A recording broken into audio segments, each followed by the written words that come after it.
Welcome back. We have just finished reading the journal of Balthazar, who revealed that this city was essentially abandoned by the people who lived here, except for the few people that we've met.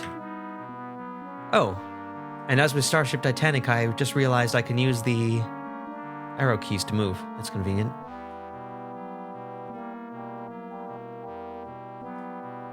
As frail as the butler may appear to be, you can't pry the tea set from his grasp. He must have a death grip on it. Excellent.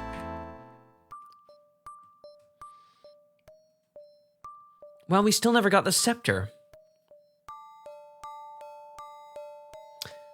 But we did learn a new spell, or two. Let's have a look.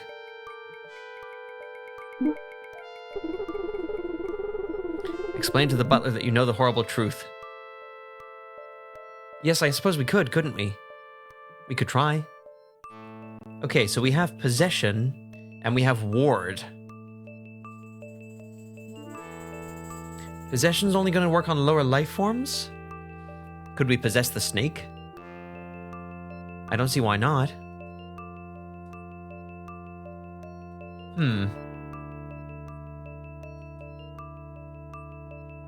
Maybe we'll try that. And here's ward. Let's see what happens if we try to cast it. I'm guessing we can't. The ward spell is far too powerful to be cast by one person. You'd be able to trace the runes in the air, but they have no effect before the spell fades away. Yeah, I think we'll see if we can release that snake. And then use him. Grab the snake and hold him fast. Don't let him go. Yoink. Sorry, Nanny. Let's wait until Jethro releases it first. There we go.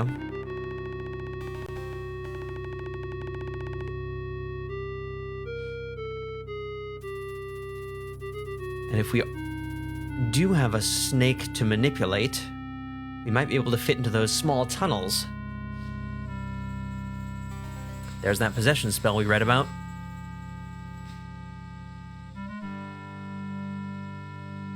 You reach a hand toward the snake, it can't seem to believe its good fortune and decides to meet you halfway. You end up pulling back a stump. Oops. Yeah, that's not a good idea.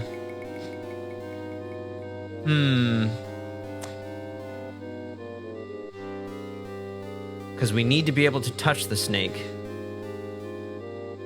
We could touch it if Jethro was still holding it. But then he would still be holding it. And then we wouldn't be able to get free.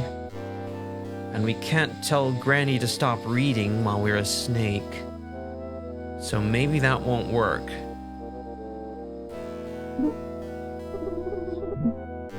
Push the snake.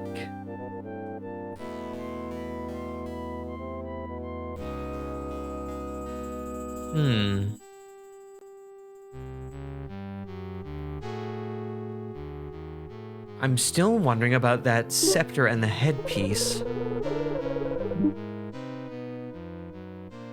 I don't think zombies are lower life forms.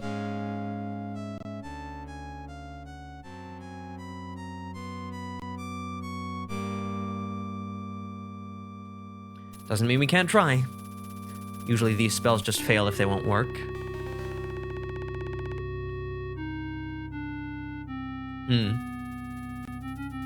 Yeah, we're not going to try it.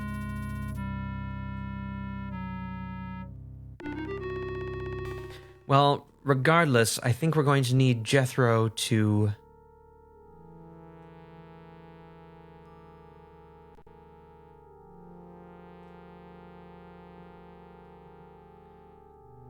be holding the snake, no matter what. So let's put him back. Would you accompany me?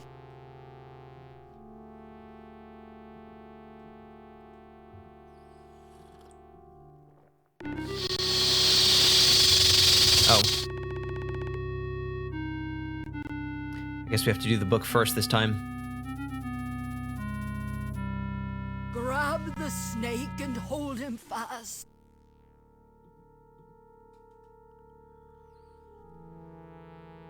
Would you accompany me? Grab the We don't get more points for it, though. Let him go. Grab him Okay, quick or you let's won't try it. last. I mean, who knows? It seems like we're asking to be strangled to death in Jethro's grasp if we do this. I'm kind of just curious. If you're too slow. Oh, held by Jethro, the snake nonetheless manages to twist and lunge for you. Right, 'cause it can bite Jethro. Decide not to risk it. Grab him quick or you won't last. Okay, let's leave them there. They make a good team. See if we can talk about anything else with the butler. May I be of assistance, sir? I guess not. You're as interesting as a corpse. This conversation is over. As you wish. And now we're locked out of the study again. So I think that our goal must be to get that scepter.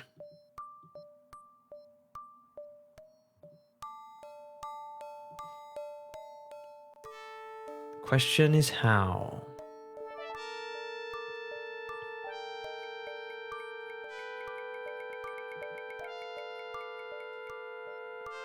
I wonder if we can do further manipulations of the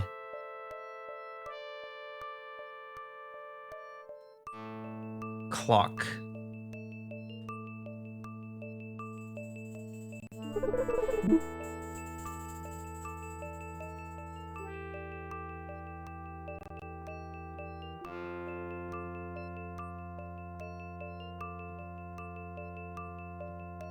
Let's put it a few more paces. A few more notches forward. Let's wait there, see what happens.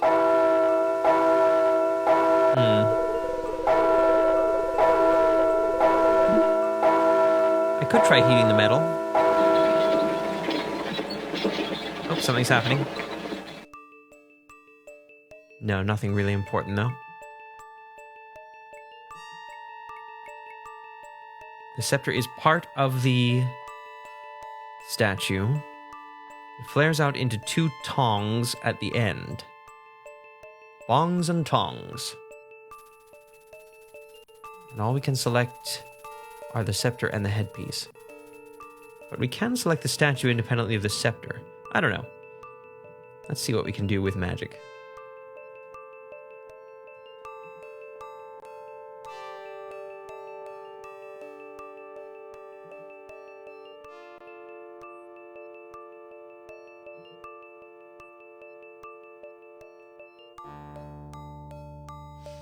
The iron scepter gets hotter, but not so much that it melts or even glows. I thought our heat spell was good for this kind of thing. But I guess it's not helping us.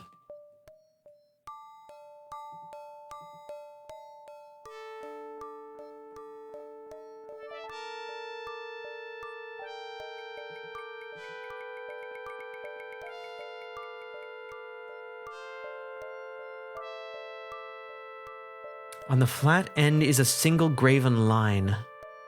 What do you think that means?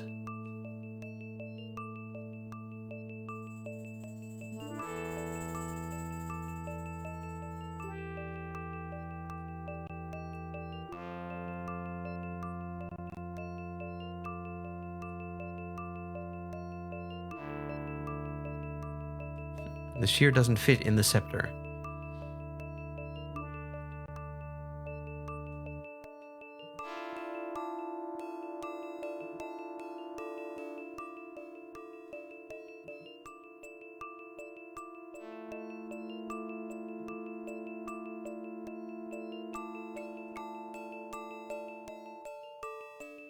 No real effect there.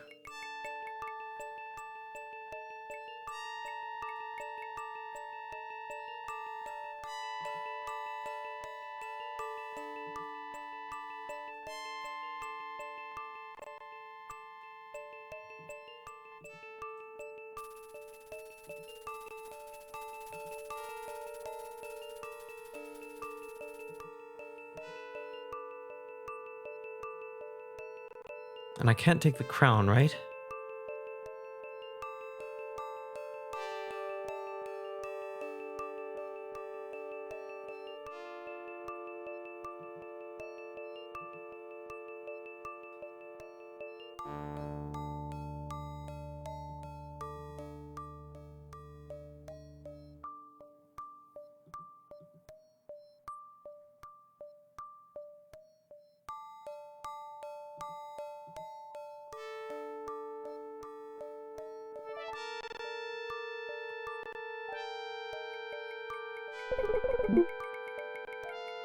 I would push the statue if that was an option. That's kind of what I was thinking when I was operating the clock.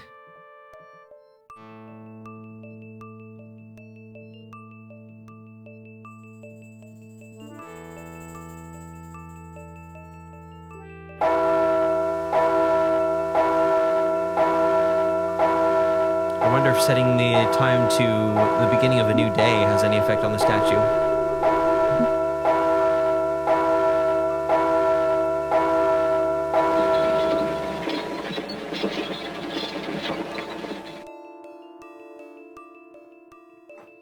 Yeah, nothing seems to make the statue move any further.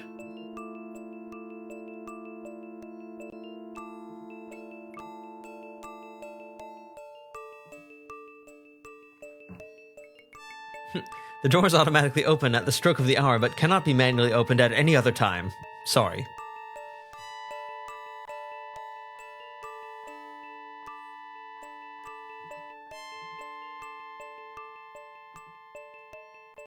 But evidently...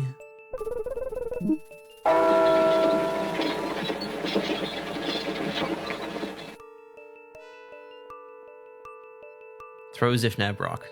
Right.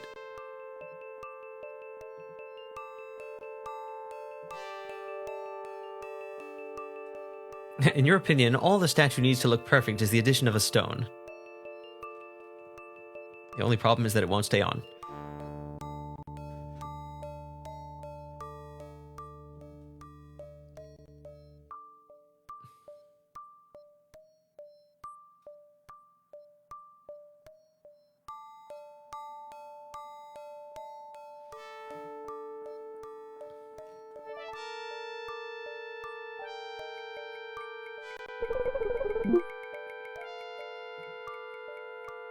Yeah, you'd think I could use the shear to pry if I could use the arrow to pry. Doesn't seem right.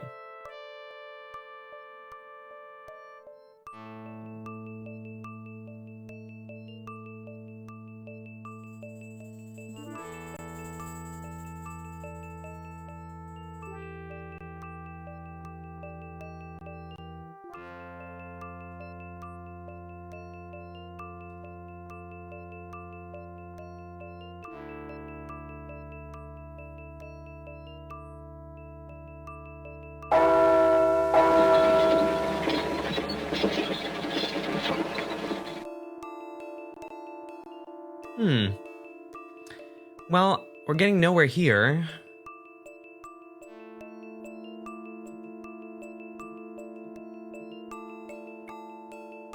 And the lever has to be released for us to climb back down.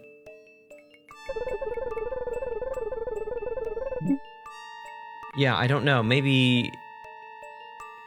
I mean, swapping something out, but we can't remove the stone, so that doesn't seem right either.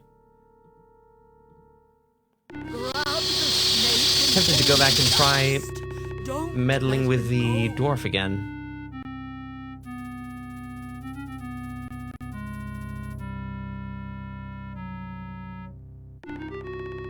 The dwarf is unmistakably dead and has not weathered the years well. One eye is gone, the other clouded over.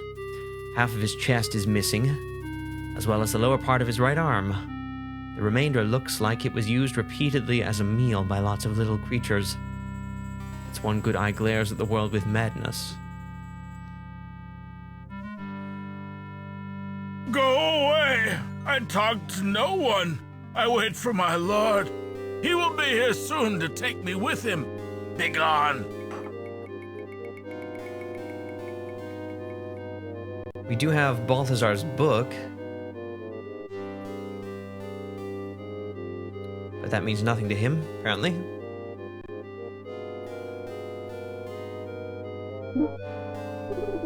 Doug says, I say unto you now, I should go to bed, lest I be too tired when the Smash announcement starts. I am the Rod. I am in full support of this plan, Douglas, and I wish you good sleepings if you indeed embark this way. Thank you for joining us tonight, if so.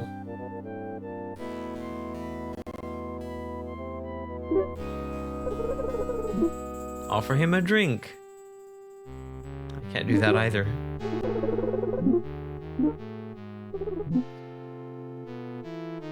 Grab the snake and hold it fast.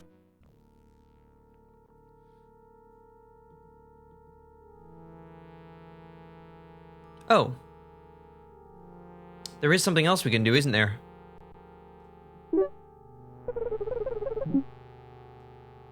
The bowl contains the healing salve from the Brotherhood Tower. The other thing that we can do is embark. We have somewhere else we can go. Maybe that will help clear the way for us back there later on. This is apparently nothing, but this is Kleitus Palace. We did a little bit of a backwards, bit of a like a Y turn there.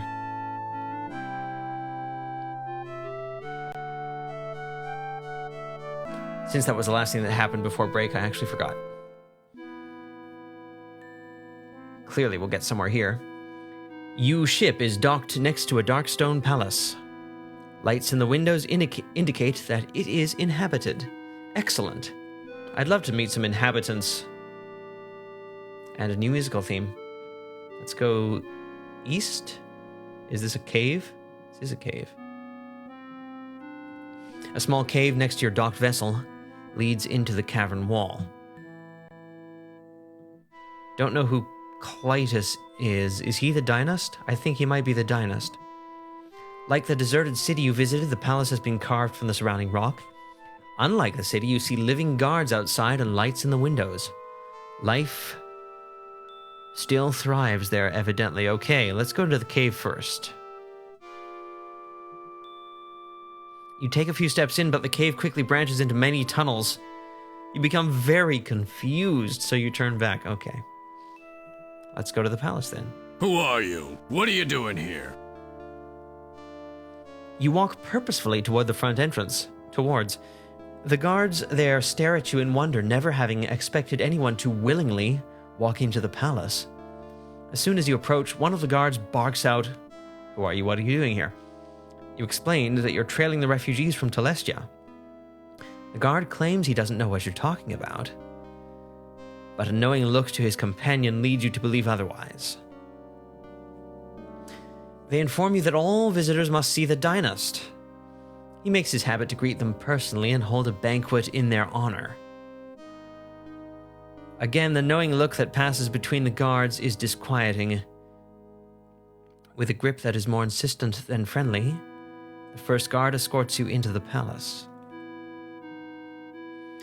You wait for about an hour in a bare room with a single door and no windows. Then the same guard takes you to a large room with a long table piled with food and drink. At the head of the table, a man wearing rich robes and a crown of gold sits in a throne-like chair. A broad, welcoming smile on his face, he invites you to sit and partake of this meal set out in your honor. For lack of a better plan, you sit down.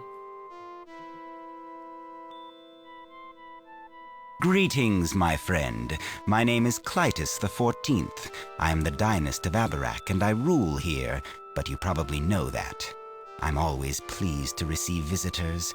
I get so very little. Please, tell me how things are in the outer reaches. Huh. Well, this guy looks more alive, and he has a nice beverage.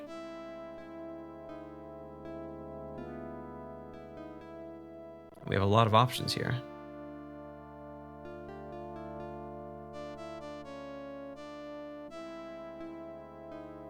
And they're all a bit tongue-in-cheek. Let's try and be as sincere as possible. Why do you get so few visitors? I'm not sure. My only guess is that people enjoy themselves so much where they live that they have neither the time nor the inclination to visit me. That is why I hunger so for information.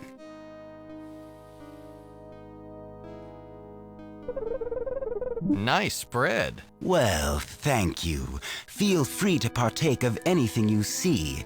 This meal is in your honor. They all seem a little bit sketchy here. You'd think we'd take any living person, but now I'm actually not so sure. Actually, I'd like to ask you if another group of refugees arrived here before me. I'm afraid you're the first visitor we've had in a very long time. If you were expecting to find someone here, they haven't arrived yet. The outer reaches aren't good. Water's drying up. Life is difficult, if not impossible. I have heard some distressing reports about the quality of life in some of the outer reaches, but nothing verifiable. I've been waiting for first-hand information. I'm glad you're here. Are you a refugee? Are there others that require assistance?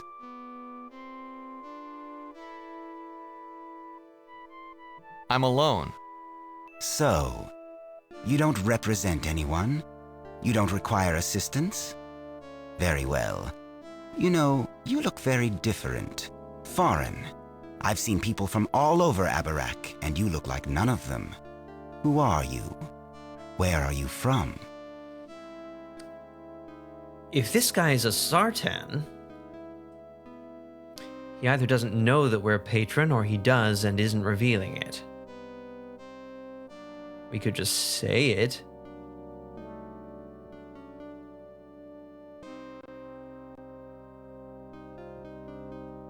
I came from Kairn Telest. You know of it? Telest? You know, I think I've heard of that place recently, but I can't quite remember where. Where are my manners? You've probably been traveling for some time and are very hungry. I've been forcing you to converse while all of this food has lain here getting cold. You have my leave to partake. We will talk more later, I'm sure.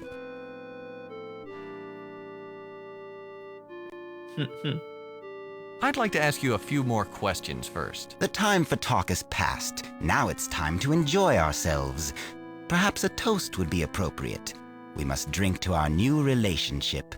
I'm sure that we will grow to be exceptional friends. The Dynast produces a bottle of red wine from the bar behind him and pours a single glass. He orders a dead servant to take the glass from his hand and place it before you. Please accept this special wine. I only bring it out for special occasions. I'm sure you'll find it to be unique. He stares at you like a vulture waiting for you to drink from the crystal glass. You notice that he is not holding a similar glass. I think I'll save this for later if it's all the same. That's a very Haplo-like tone. It is not the same, my friend. You will drink that wine, and you will do it now. I've lost all patience with you. He rises from the table and traces a spell in the air while you watch dumbfounded. The blue rune shoots across the banquet table and explodes in your chest. You expect to feel some pain, but all you notice is an overwhelming hunger. You begin stuffing your mouth and pockets with food and drink. In spite of yourself, you snatch up the crystal goblet and drain the contents. Kleitus smiles and sits back down, satisfied. That's quite a chess move. I know you, patron. Our books talk about your race. We believed them to be legends, but here we have proof. And if you are real, how many more of the other legends could be true? The other realms, the Death Gate. That must be a reference, Lexi. It's not death wine, apparently. Or maybe it is. It's at least affected wine. Immediately, you start to feel dizzy. Something in the wine makes the room swirl around you. You drop to the chair hard. In a fog, you hear Kleitus saying, "Interesting.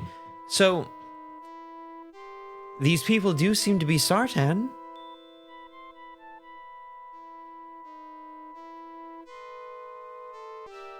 But it seems that the actual history of the Sartan has faded for these people into obscurity. Like they're not even on track with the plan anymore or anything. Oh, Cask of Amontillado, of course. Abarak is dying. There's no way to save it, but you represent a way into new worlds, fresh lands to conquer. After you are dead, your corpse will tell me everything I wish to know. You will help me destroy your own people. Think on this as the poison eats through your body. Guards, remove this trash. Well. Soldiers grab you roughly from the chair and drag you down long, winding corridors. Kleitus' laughter echoing in your ears. You quickly lose track of the route, your aching midsection demanding all of your attention. Soon you are thrown against a cold stone wall and shackles snap around your wrists. You slump to the floor as the guards stroll from the room laughing at some private joke.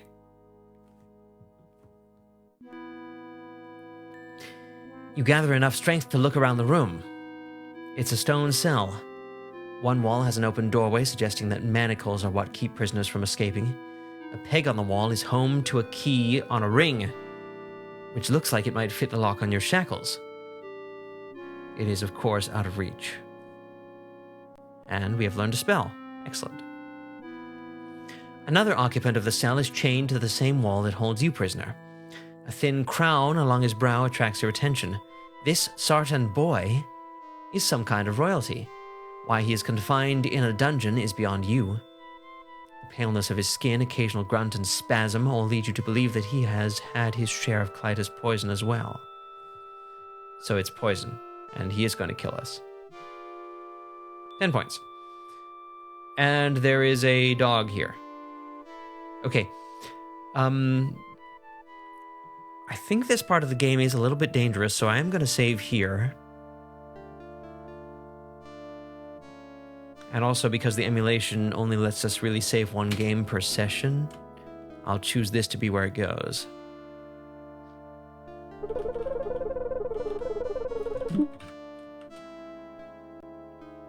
How lucky they have left the young true king his crown.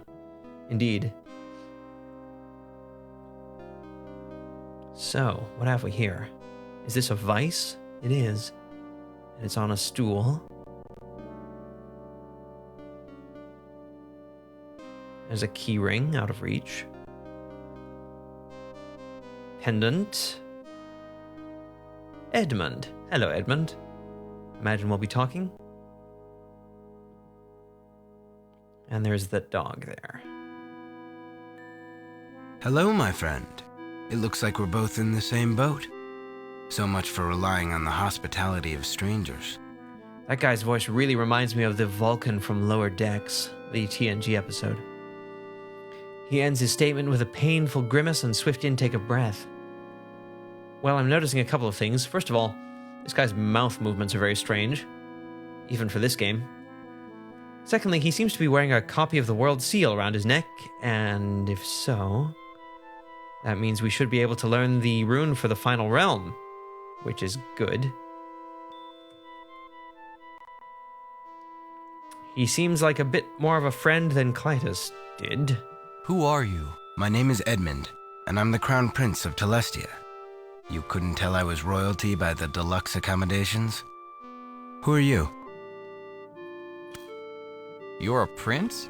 Why were you put in the dungeon? It's a long story. I come from Telestia, a city on the outer edges of Abarak. A few years ago, our water supplies started to dry up. Balthazar, the royal necromancer, studied the problem and discovered that the Colossus was failing. The magic that sustained us for thousands of years was ebbing. We knew that our time was limited. That's where we came from, and we know all about this. We boarded everyone onto our ships and set sail for the Fire Sea. None of us had been there before, but Balthazar's ancient maps indicated a route. The trip was perilous. What's more, our ships hadn't been used for thousands of years, since we first came to Telestia. By the time we arrived, we had lost many of our people, including the king, my father. Therefore, I became my people's leader. Our intended destination was this palace. We had never seen the palace, or met the dynast that ruled us. Instead of arriving on his doorstep with a few thousand refugees, I decided to leave them in a warren of natural caves that we discovered, and come here as an envoy. I thought that Kleitus and I could speak and decide where my people could live. I arrived at the palace alone. He greeted me with open arms and invited me to a banquet. My people have been living on withered Kairn grass for months, so I must admit that a banquet sounded appetizing. During the meal, he began to question me. The questions were innocuous at first, but became more probing and less veiled as Kleitus continued. He asked military questions. What was the size of our forces and where were the troops bivouacked? Suddenly, he was sounding less like a benevolent leader and more like a king bent on eliminating any threats to his power or strains on his kingdom's food supply. He didn't even care that they were both Sartan. Just as I stood up and announced that I wished to take my leave, a sharp pain doubled me over. Kleitus simply looked over and smiled. He explained that the wine in my cup had been poisoned, and that after it killed me, he would drag the answers from my corpse. His guards brought me down here and locked me up. Now, I'm just waiting to die. What exactly is this Colossus? The Colossus is a stone spire infused with the magic of the ancients. It heats the world and slowly melts the celestial sea, a huge body of ice which feeds water throughout Abarak. For some reason, it is failing. Our water supply has dried up. It doesn't make any sense. According to Balthazar's books, the Colossus was designed to last forever. He hoped to examine the Colossus and perhaps help to mend it. But now we'll never get the chance. By ignoring the problem and focusing on his own petty self-interests, Kleitus is sealing our world's doom. That's no good. Where is the Colossus? The Colossus is in Kleitus's palace. It lies at the center of the ancient catacombs which run through the palace's foundation. The entrance is right across from this dungeon. Although Balthazar's books state this, they don't show the path through the catacombs. It's said that only the Dynast knows the way. Huh, so we're very close to this Colossus. Where are your people now? They are safely tucked away in the secret caves along the edge of the Fire Sea. Kleitus would give his eye teeth to know where. If somehow we managed to escape, we would still be stranded here with no way to cross the sea. I could offer to take them, I guess. Don't know how many there are. I've got a ship. If you show me where they are, I could transport us there. The chances of escape are slim, but it's nice to know that we will have a way across the sea if we do. For the first time since you met him, you see the prince brighten. A tiny ray of hope makes Edmund's eyes sparkle. Have you not heard the expression, eye teeth? I don't know what it means exactly, but I know it's considered to be a thing of value in such an expression. How long have you been here? Not long. Less than a day, surely. I fear that I can't hold out much longer, though. The poison has ravaged my system. It appears, for some reason, to be working faster on you. Perhaps you received a larger dose. I doubt that you have more than a couple hours left. I see. Canine teeth. Speaking of canine teeth, so we have a couple of hours.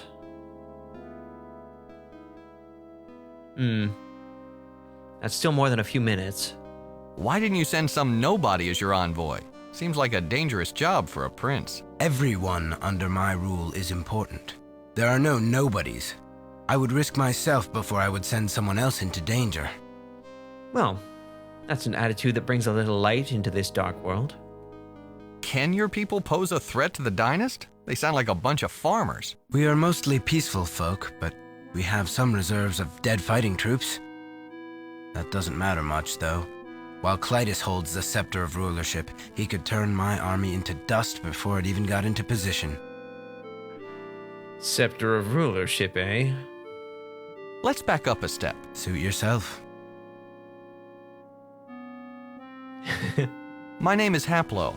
I'd shake your hand, but I'm kind of tied up right now. Very nice to meet you, Haplo.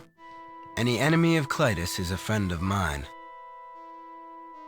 Isn't Telestia quite a ways from here? Yes, it was a long, perilous journey which claimed my father. It's rather hard to accept that it was all for nothing. Let's talk about something else. All right. I don't have much else to do. There's still a lot we could talk about. Why do I feel so sick? That would be the poison. You've experienced Kleitus's special welcome. It appears that he likes to invite strangers to a banquet, extract whatever information he can while pretending to be friendly, and then poison them. After they die, he resurrects the corpses to have them answer any remaining questions. Don't feel special. It happened to me as well. I wonder why a corpse would be more willing to reveal information in death, especially since retaining the information might have been habitual for them. What happens if he decides he wants to keep his victim alive, or someone accidentally drinks the poison? Is it too late, or is there an antidote? There is an antidote, though it's unlikely we'll ever get our hands on it. I overheard some of the guards talking about it when they were planning to sneak wine from the banquet room's bar. The bar contains a variety of liqueurs in a wide array of colors. As you're aware, the poisoned wine is in a red bottle. The antidote is in a clear bottle. It's useless to even think about it, though. Even if we could get out of these chains, we'd never make it past all the guards. Okay, we're not going to forget about this. He knows about the bar?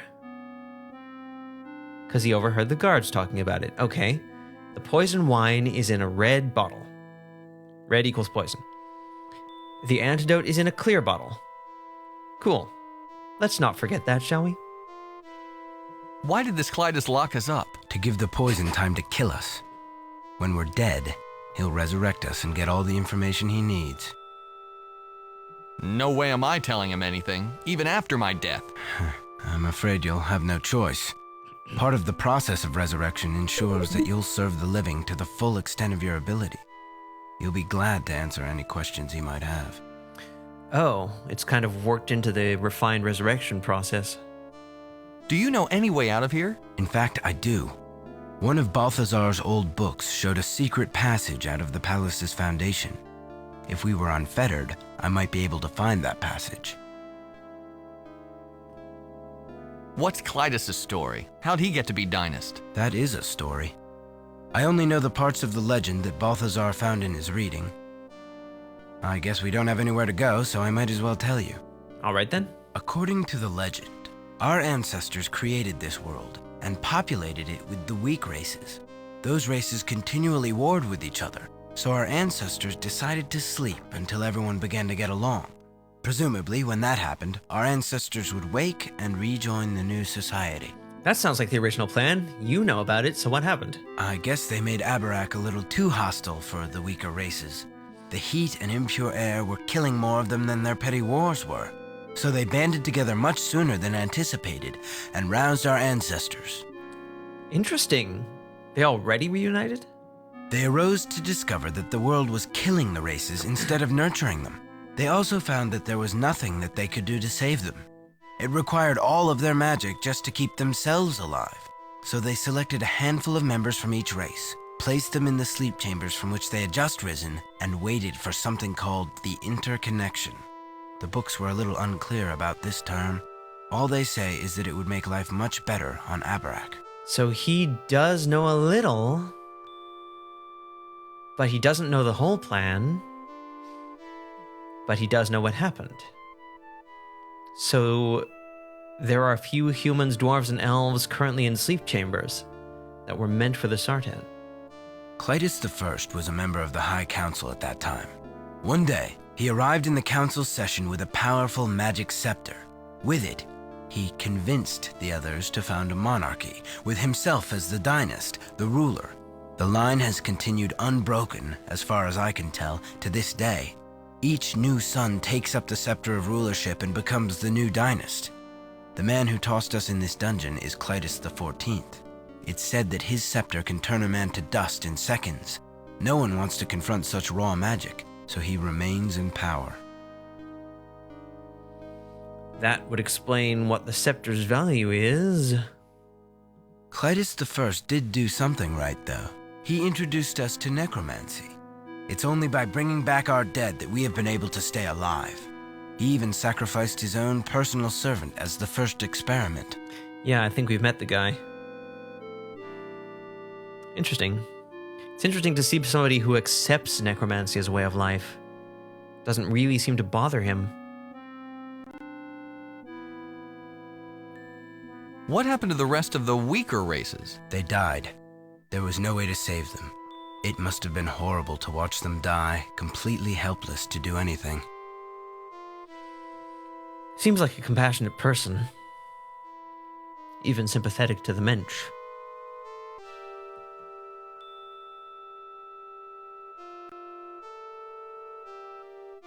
Does the council still exist? No. Kleitus I disbanded it when he created the monarchy.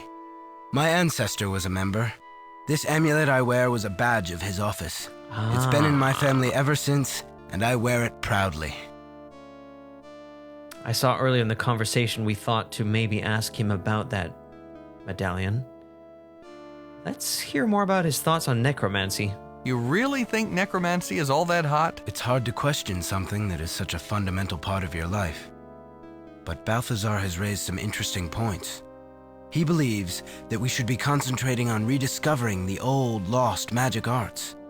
If we used our magic to make our lives better, we wouldn't need to bring back the dead.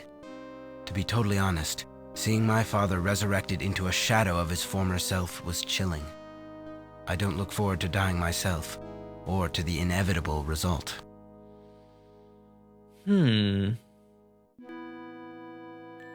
So that's what he was doing when he was focusing on the lost magic arts. He just wanted to get back to the same kind of way of life that the other realms have.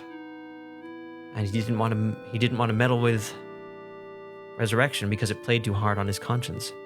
Not a happy state for a royal necromancer. If Kleitus' scepter can turn a man to dust, why does he bother with poison? He still needs information from me. I assume the same is true for you. If he destroyed us, the information would be lost as well. If he kills us with poison, we are undamaged. Then he can resurrect us and demand the information he wants. Since the dead always serve the living, we'll have no choice but to tell him everything. You mean that if Kleitus didn't have this scepter, he wouldn't be in charge? I would challenge him myself if I could count on a fair fight. My claim to the throne is as strong. My ancestor was also a member of the High Council. These are all pipe dreams, though.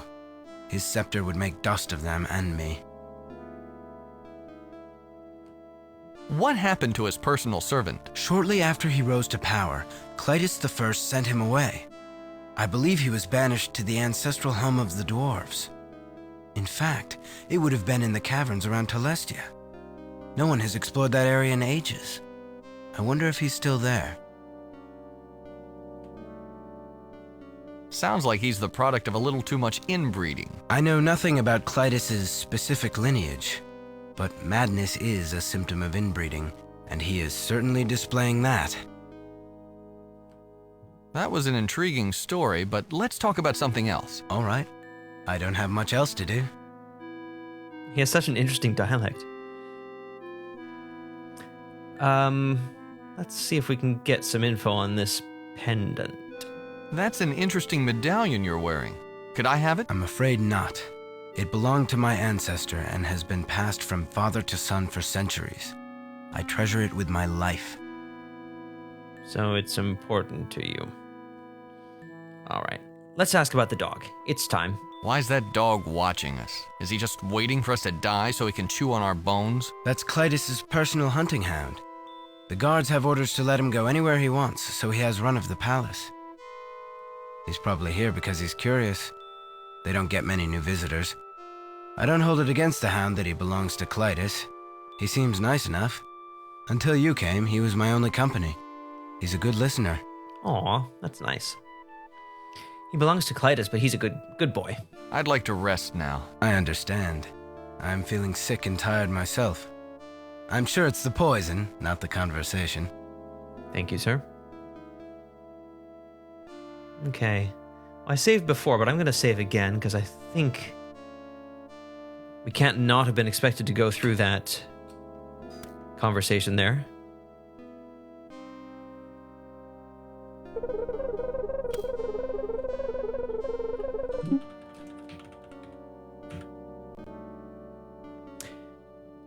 We did accuse him of that, and Edmund seemed to think that that was a reasonable assessment. Okay. Let's check out this vice. We can take it. We can also tighten it and loosen it. The vice is on a table and out of reach while you're chained up at any rate. Okay. Oh. We have a stake. Well, it's always good to have a stake when there's a dog in the room, let me tell you that. Let's not do anything with it now. Let's look at this dog. The dog isn't scruffy in the least. His fur is thick and well-groomed, his eyes are bright and alert. He looks strong and well-fed. It's obvious that someone cares after him. He rests by the doorway, watching you with half-lidded eyes. So this guy is not Kleitus Habsburg. Another reference. This dog is not aggressive. And we're not getting that key. Now, we do have a possession spell, so if we can get this dog to come to us, we might be able to inhabit him. You toss the steak toward the dog. It lands about a foot away from you. The dog eyes it with disinterest. Evidently, it has eaten recently. Well, I wonder if our new friend, the hunger spell, would work on the dog. We did learn that spell, didn't we?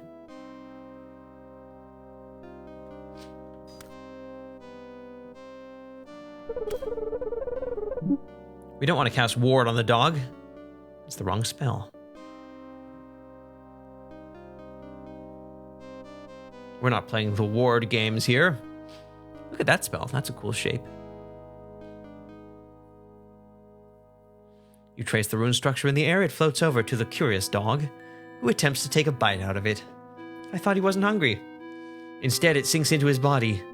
Immediately, the dog begins to salivate. It looks around for something to eat, anything. Oh no, Edmund! Just kidding. The rare steak lying on the ground catches the hound's eye. It bounds over next to you and rips into the bloody meat, as if its life depended on it. You feel a bit weaker. Your stomach turns in reaction to something you ate. I think that means we're dying. And every choice here must be made with care. I think we're going to take our chance now. Hello, companion dog.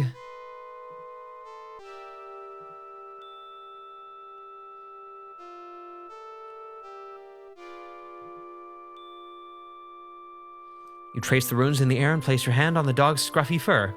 I thought he wasn't in the least scruffy. Come on, game. I was just praising you for being internally consistent, and now you've done this. The magic swiftly takes hold. You stiffen as you feel your soul passing away. Everything spins and you begin to panic. It all goes dark. Yeah, I guess that could be a symptom of a first possession spell.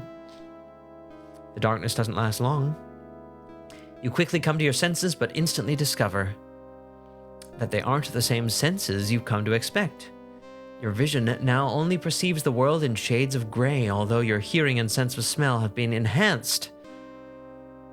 You realize that you inhabit the body of the dog, and that this dog has been trained to track game by smell.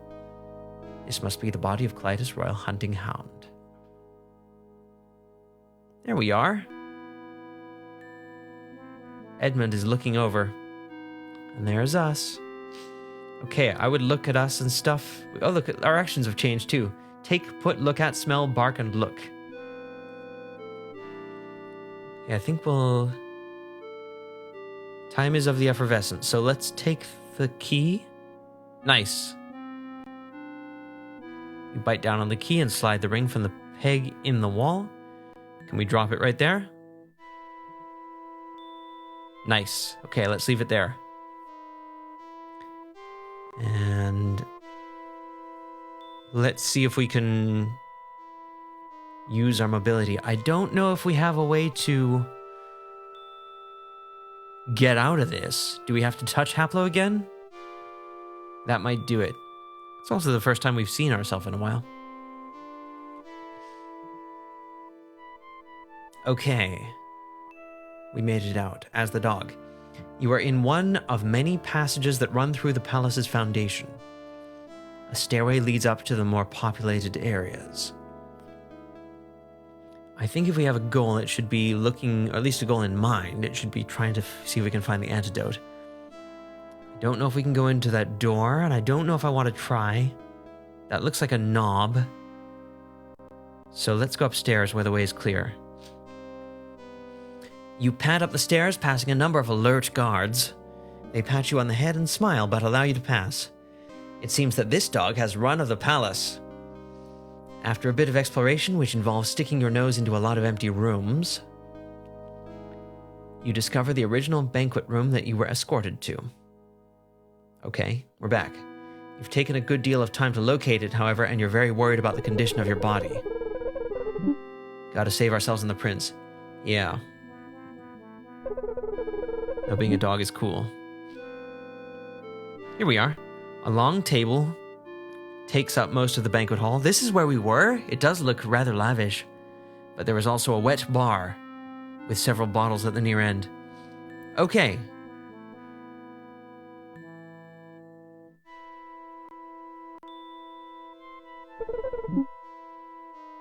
Yeah. So we know some information about the bottles, but we're colorblind.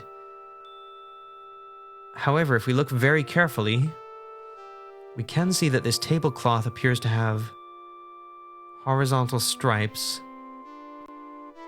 This is the closest thing to a pixel hunt this game has given us, thankfully. And we can see that through some of the bottles, the stripes seem to change color, as though the color of the liquid is affecting the color of the stripes. Namely, I think that if the liquid were the same color as the stripe, it would appear to us to be white. So we at least know that this is a colored, or maybe the color of the bottle, right? Yeah. So this bottle has a colored glass or colored liquid, as does this one, and this one. This one doesn't, and this one doesn't, but in this one, the liquid appears to be more opaque or visible, so I'm going to say that this is the clear bottle that we want. Let's take it. Can we take it? You grab onto the neck of the bottle with your canine teeth and slide it out of the bar. Yeah, let's take this back if we can. And then we'll go south. The prince groans. All right. Can we drop the bottle? There it is. Drop the bottle onto the ground. Let's see if we can touch Haplo. You nuzzle your motionless body. Looks like we have a clear bottle. The contact sparks the transference of your soul. The familiar dizziness overwhelms you, and when you recover, you're back in your human body. The dog looks at you with trusting, loyal eyes. Evidently, some bond was created when you passed your soul into its body. It sidles up to you, intent on accompanying you wherever you go. Isn't that nice? Okay. Next order of business. It does say it is clear, doesn't it? Let's drink. Lexi says, Haplo looking younger than his little profile picture, yes. And the dog is in our inventory, at least in that area. You must be holding the bottle to drink from it. I hope that didn't lose us a turn, you know. Why do we have the option? Otherwise. You take a big swig from the clear bottle, which sounded like several swigs. Grateful that you were able to tell it from the colored bottles when it didn't filter out any of the multicolored lines on the tablecloth. Of course, we were able to tell that. The game knew that we were able to tell that. You feel the effects at once. The knots in your stomach loosen, and the weight lifts from your limbs. You can feel that the liquid has cured you. Excellent. We gotta feed Edmund. The prince guzzles down the remainder of the clear liquid. The effect is immediate. The pain drains from his face and body. He hands the empty bottle back to you with a sigh of relief. All right.